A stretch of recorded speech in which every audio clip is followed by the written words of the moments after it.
ವಿಡಿಯೋದಲ್ಲಿ ಮಖ ನಕ್ಷತ್ರದವರು ತಮ್ಮ ದೋಷ ನಿವಾರಣೆಗಾಗಿ, ಕಷ್ಟಗಳ ಪರಿಹಾರಕ್ಕಾಗಿ ಯಾವ ಶ್ಲೋಕವನ್ನು ಪಠಣ ಮಾಡಬೇಕು ಅಂತ ತಿಳಿಸ್ಕೊಡ್ತಾ ಇದ್ದಾರೆ ಆಧ್ಯಾತ್ಮಿಕ ಚಿಂತಕಿ, ಲೇಖಕಿ ಶ್ರೀಮತಿ ಅರುಣಾ ಉದಯ ಭಾಸ್ಕರ್ ಅವರು. ನಿಮ್ಮ ನಕ್ಷತ್ರ ಹಾಗೂ ಎಷ್ಟನೇ ಪಾದ ಎಂದು ತಿಳಿದು ಅದಕ್ಕನುಗುಣವಾಗಿ ವಿಷ್ಣು ಸಹಸ್ರನಾಮದ ಶ್ಲೋಕವನ್ನು ಪ್ರತಿನಿತ್ಯ ಕನಿಷ್ಠ 11 ಬಾರಿ ಪಾರಾಯಣ ಮಾಡಿದರೆ ಎಲ್ಲ ಸಮಸ್ಯೆಗಳು ನಿವಾರಣೆ ಆಗುತ್ತದೆ. ಪ್ರತಿನಿತ್ಯ ಆಗದೇ ಇದ್ದರೆ ಮಂಗಳವಾರ ಹಾಗೂ ಶನಿವಾರ ಪಾರಾಯಣ ಮಾಡಿದ್ರೂ ಸಮಸ್ಯೆಗಳು ಪರಿಹಾರ ಆಗುತ್ತದೆ. ನಿಮ್ಮ ನಕ್ಷತ್ರ ಮಾತ್ರ ಗೊತ್ತಿದ್ದು ಪಾದ ತಿಳಿಯದೇ ಇದ್ದರೆ ನಕ್ಷತ್ರದ 4 ಸ್ತೋತ್ರಗಳನ್ನು 11 ಬಾರಿ ಹೇಳ್ಕೊಳ್ಬೇಕು.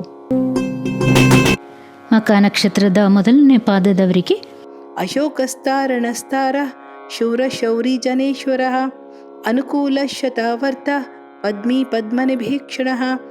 ನಾಮದ ಅರ್ಥ ಶೋಕಗಳ ನಿವಾರಕನು, ಸಂಸಾರ ಸಾಗರವನ್ನು ದಾಟಿಸಿ ಮುಕ್ತಿ ಎಂಬ ದಡವನ್ನು ಸೇರಿಸುವವನು, ಉದ್ಧಾರಕನು, ಶೂರನು, ಶೂರರಾದ ದಶರಥ ವಾಸುದೇವರ ಮಗನು, ಎಲ್ಲ ಜೀವಿಗಳ ಒಡೆಯನು, ಸ್ನೇಹ ಭಾವವುಳ್ಳವನು, ಧರ್ಮ ಸಂಸ್ಥಾಪನೆಗಾಗಿ ಹಲವಾರು ಅವತಾರಗಳನ್ನು ತಾಳಿದವನು, ಕೈಯಲ್ಲಿ ಕಮಲವನ್ನು ಹಿಡಿದಿರುವವನು, ಕಮಲದಂತಹ ಕಣ್ಣುಳ್ಳವನು.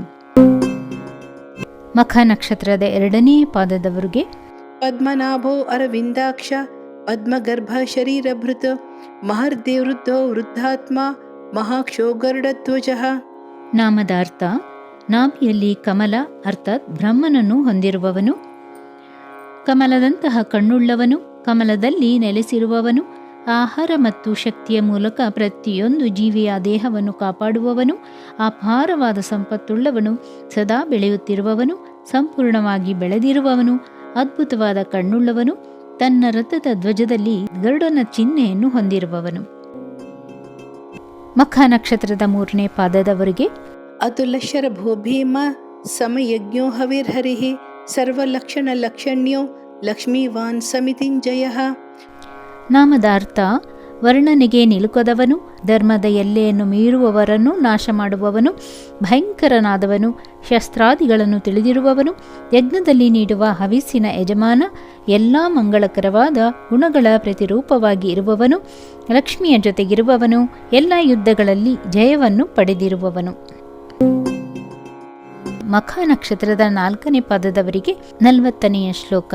ವೀಕ್ಷರೋ ರೋಹಿತೋ ಮಾರ್ಗೋ ಹೇತುರ್ದಾಮೋದರ ಸಹ ಮಹೀಧರೋ ಮಹಾಭಾಗೋ ವೇಗವಾನಮಿತಾಶನಃ. ನಾಮದ ಅರ್ಥ ಯಾರ ಸಾಮರ್ಥ್ಯ ಗುಣದ ಪ್ರಭಾವಗಳು ಕುಗ್ಗುವುದಿಲ್ಲವೋ ಅವನು ಕೆಂಪು ಬಣ್ಣದವನು, ಮುಕ್ತಿಯ ದಾರಿಯಾಗಿರುವವನು, ಎಲ್ಲದಕ್ಕೂ ಕಾರಣನಾದವನು, ಇಡೀ ಜಗತ್ತನ್ನು ತನ್ನ ಉದರದಲ್ಲಿ ಅಡಗಿಸಿಕೊಂಡಿರುವವನು, ತನ್ನ ಜೀವ ಜಗತ್ತಿಗೆ ನಿರಂತರವಾಗಿ ಆಹಾರವನ್ನು ಒದಗಿಸುವವನು.